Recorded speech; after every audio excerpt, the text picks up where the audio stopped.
नमस्कार, मैं शिवाजी चौधरी। आप देख रहे हैं ये भारत अनुराग भारत न्यूज। आज मेरे साथ हैं वेंकटेश्वर हॉस्पिटल द्वारिका सेक्टर 18 नई दिल्ली के जाने माने doctor Sanjeev Sharma. Bone marrow transplant विशेषज्ञ हैं। ये पटना में प्रत्येक महीने के दूसरे बुधवार को मगध कैंसर सेंटर में उपलब्ध रहते हैं।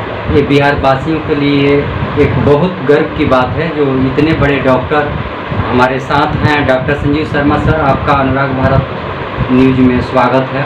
नमस्कार, सब पटना वासियों को मेरी तरफ से नमस्कार। सर, आप बोन मैरो ट्रांसप्लांट के देश के जाने माने विशेषज्ञ माने जाते हैं। बोन मैरो ट्रांसप्लांट है क्या? बोन मैरो ट्रांसप्लांट एक तरह का इलाज है जो खून की बीमारियों में जैसे कि प्लास्टिक एनीमिया, थैलेसीमिया और ब्लड कैंसरों में किया जाता है।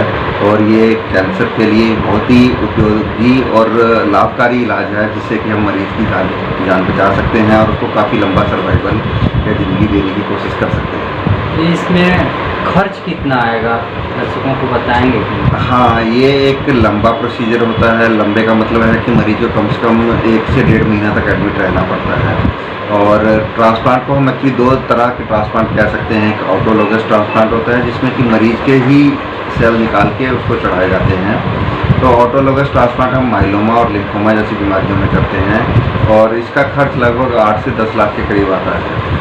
जो दूसरी तरह का ट्रांसप्लांट होता है जिसको एलोजेनिक ट्रांसप्लांट बोलते हैं। एलोजेनिक ट्रांसप्लांट का मतलब है कि हम डोनर के सेल लेते हैं। डोनर के सेल होते हैं जिसमें डोनर के सेल निकाले जाते हैं। जैसे मरीज है, उसके जो भाई या बहन जिससे उसका मैचिंग होती है, तो वो सेल स्टेम सेल निकाले जाते हैं और वो मरीज को चढ़ाए जाते हैं। तो इस तरह के ट्रांसप्लांट को एलोजेनिक ट्रांसप्लांट बोलते हैं और इसमें लगभग 16 से 18 लाख रुपए का खर्च आता है। तो इसके लिए कहाँ, अगर यहाँ आपके यहाँ पटना मगध कैंसर सेंटर में आप जहाँ बैठते हैं प्रत्येक बुधवार को, यहाँ दिखाने के बाद फिर मरीज को कहाँ जाना पड़ेगा?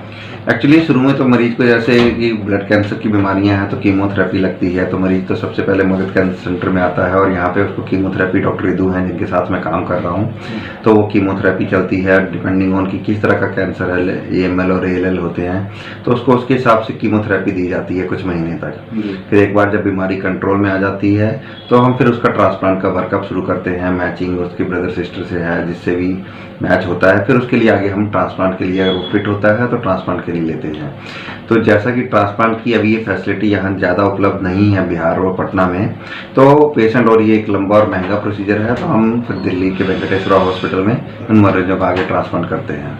ये आप बहन भाई और पूरे परिवार के भाई जीन संबंधी बीमारी का है मैरो, बोन मैरो जो नहीं, एक्चुअली हम जो HLA मैचिंग कहते हैं ये होता है कि हम भाई बहन उससे जो मैचिंग होनी चाहिए, जो जेनेटिक मैच होना चाहिए। HLA मैचिंग एक तरह का जेनेटिक मैच है, वो होना चाहिए। वो मैच होता है तो ट्रांसप्लांट की कामयाबी होने के, उसके सक्सेस होने के चांसेस बहुत ज़्यादा बढ़ जाते हैं। आजकल तो हम हाफ मैच ट्रांसप्लांट भी कर रहे हैं या फिर दुनिया भर में रजिस्ट्री में भी डोनर ढूंढे जाते हैं। पर ये है कि फुल मैच मिल जाए तो बहुत बढ़िया है, तो सक्सेस रेट काफ़ी अच्छे होते हैं। ना मिले तो हाफ मैच ट्रांसप्लांट भी करते हैं और किए जाते हैं और उनकी भी सक्सेस रेट काफ़ी बढ़ गए हैं। और अब तो ये कहते हैं कि ब्लड कैंसर में AML में खासकर हाफ मैच और फुल मैच जो अनरिलेटेड डोनर ट्रांसप्लांट होता है उनका सक्सेस रेट लगभग पूरा बराबर है। तो इसलिए हाफ मैच हो या फुल मैच हो, क्योंकि ये ऐसी बीमारी है जिसमें अगर हम इलाज समय पे नहीं करेंगे और ट्रांसप्लांट नहीं करेंगे तो ये काफ़ी घातक बीमारी है और मरीज की फिर जान बचाना मुश्किल हो जाता है। अभी आपने डॉक्टर साहब ब्लड कैंसर की बात की। ब्लड कैंसर क्या क्यूरेबल है? हाँ, ब्लड कैंसर क्यूरेबल है। जो खासकर ल्यूकीमिया है, खासकर बच्चों में तो ALL जो होता है उसमें तो बिना ट्रांसप्लांट के भी बच्चे ठीक हो जाते हैं और उसमें ट्रांसप्लांट की जरूरत नहीं पड़ती है। जो एडल्ट ल्यूकीमिया हैं वो हाई रिस्क ल्यूकीमिया होते हैं हर तरह के, और खासकर AML जो है वो तो ट्रांसप्लांट उसके लिए क्यूरेबल डिजीज़ है। ALL भी हाई रिस्क जो ALL है उनमें भी ट्रांसप्लांट के काफ़ी अच्छे सक्सेस रेट्स हैं। तो ये डेफिनेटली एक बीमारी इलाज है जिससे इन बीमारियों को क्योर किया जा सकता है। बिल्कुल डॉक्टर साहब, और इसके बोन मैरो के पेशेंट को आप बचने के लिए क्या सलाह देंगे? कैसे बचा सकता है? प्रिकॉशंस कैसे लें? प्रिकॉशंस एक्चुअली जो हम एक तरह से पहले तो ये कह सकते हैं कि कैंसर से कैसे बचा जाए। हाँ, तो कैंसर से एक्चुअली बचना तो एक तरह से मैं कहूँगा काफ़ी मुश्किल है, क्योंकि ये बीमारी ऐसी है जो जिसके अभी तक कारणों का पता नहीं लग पाया कि क्यों होता है। जब तक किसी बीमारी के कारण का ना पता लगे आप किस चीज़ को अवॉइड करोगे। तो ये कैंसर बच्चे से लेके बूढ़े 0 से 100 किसी भी उम्र में हो सकता है। तो अभी तक कैंसर से बचने का, खासकर ब्लड कैंसर की जो मैं बात कर रहा हूँ, उनका कोई सीधा तरीका नहीं है। हाँ, कुछ कहते हैं कि रेडिएशन एक्सपोजर नहीं होना चाहिए ज़्यादा, या फिर कई जैसे धातुएं जैसे बेंजीन और कई तरह की चीज़ें बताई जाती हैं कि वो थोड़ा बहुत नुकसान शरीर को पहुंचा सकती हैं, जिसमें संभावना होती है कि कैंसर हो जाए। बट अभी तक पूरी तरह से किसी भी चीज़ का डायरेक्ट रोल सिद्ध नहीं हुआ है कि हाँ ये करोगे तो ये कैंसर हो जाएगा। तो इसलिए बचना ऐसे कहना मुश्किल है। हर कोई, हम सब उसी जगह पे रहते हैं, उसी माहौल में रहते हैं, हर किसी को रिस्क है। बट ये किसके जेनेटिक चेंज आ जाए, किसके जीन्स में म्यूटेशन या बदलाव आ जाए जिसकी वजह से कैंसर हो जाए, ये कोई नहीं कह सकता। सर, बोन मैरो ट्रांसप्लांट का कोई ऐसा पेशेंट जो उदाहरण प्रस्तुत करें जो आपने किया हो और वो सर्वाइव कर गया? हाँ, बोन मैरो ट्रांसप्लांट तो काफ़ी किए हैं और सक्सेस रेट भी काफ़ी अच्छे हैं। लगभग हम बीमारियों में कहें तो लगभग 60 से 80% के करीब सक्सेस रेट हम कह सकते हैं कि ब्लड कैंसर में हम अचीव कर सकते हैं बोन मैरो ट्रांसप्लांट से। तो ये सक्सेस रेट दुनिया भर में अब डे बाय डे इम्प्रूवमेंट आ रहा है। और ख़ासकर जो सपोर्टिव फैसिलिटीज़ हैं, आप इन्फेक्शन से बचाइए, आप उसको कोई भी प्रॉब्लम होती है तो इमीडिएटली उसका हल ढूंढिए, इन्फेक्शन ट्रीट करिए। मेन जो कारण होते हैं इन्फेक्शन और GVHD, ये कुछ कॉम्प्लिकेशंस होती हैं। हर इन चीज़ों को भी अब काफ़ी हद तक हमने ऐसी दवाइयाँ आ गई हैं, इनसे और अच्छी बेहतर वे से कंट्रोल किया जा रहा है।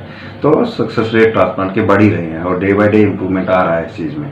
सर, अंतिम सवाल, आप क्या कैंसर रोगियों को क्या संदेश देंगे, क्या सुझाव देंगे? देखो, सबसे बड़ा और सबसे ज़रूरी सुझाव ये है कि अपनी बीमारी को इग्नोर ना करें। टाइमली बीमारी का अगर डायग्नोसिस, जैसे आपको लक्षण लगते हैं कि खून के कैंसर हैं, जैसे ब्लीडिंग होना शुरू हो जाना, बुखार जो अनकंट्रोल्ड काफ़ी लंबे टाइम से चल रहा हो या चलता जाए, हाई ब्लड फीवर या कमजोरी बहुत ज़्यादा आ जाना, ऐसे कोई भी लक्षणों को इग्नोर ना किया जाए। इमीडिएटली हॉस्पिटल में डॉक्टर से संपर्क करें, अपनी जांचें कराएं और अगर कैंसर निकलता है तो फिर उसका पूरा इलाज कराएं, क्योंकि कैंसर का अब लाइलाज बीमारी नहीं है। जो कई साल पहले या कुछ साल पहले कैंसर को लाइलाज कह के घोषित कर दिया जाता था कि अब कुछ नहीं हो सकता है, अब वो वैसी बीमारी नहीं है। बहुत बहुत अच्छे इलाज आ गए हैं। और कई कैंसरों में तो हम जैसे CML और CLL है, उनमें तो हम ये कह लीजिए आपकी काफ़ी लंबे टाइम तक, जितना कि कभी इंसान ने सोचा नहीं होगा, उतना सर्वाइवल इनमें संभव हो चुका है एक नॉर्मल ह्यूमन की तरह। और बाकी जो हाई ग्रेड ल्यूकीमिया जो होते हैं ब्लड कैंसर, उनमें भी काफ़ी सक्सेस रेट अचीव कर चुके हैं। तो हिम्मत रखिए, ज़िंदगी भगवान ने जीने के लिए दी है तो लड़ना पड़ेगा और आखिरी दम तक लड़ते रहिए, कोशिश करते रहिए, तो भगवान भी साथ देता है। और हम सब डॉक्टर आपकी मदद के लिए हैं ही, तो बिल्कुल करना चाहिए और लड़ना चाहिए। तो एक तरह से डॉक्टर संजीव शर्मा कह रहे थे कि खुश रहिए और हिम्मत रहिए। तो डॉक्टर साहब, आपने अनुराग भारत के साथ बहुत महत्वपूर्ण जानकारियाँ साझा की, इसके लिए बहुत बहुत धन्यवाद आपका। Thank you Suresh, thank you.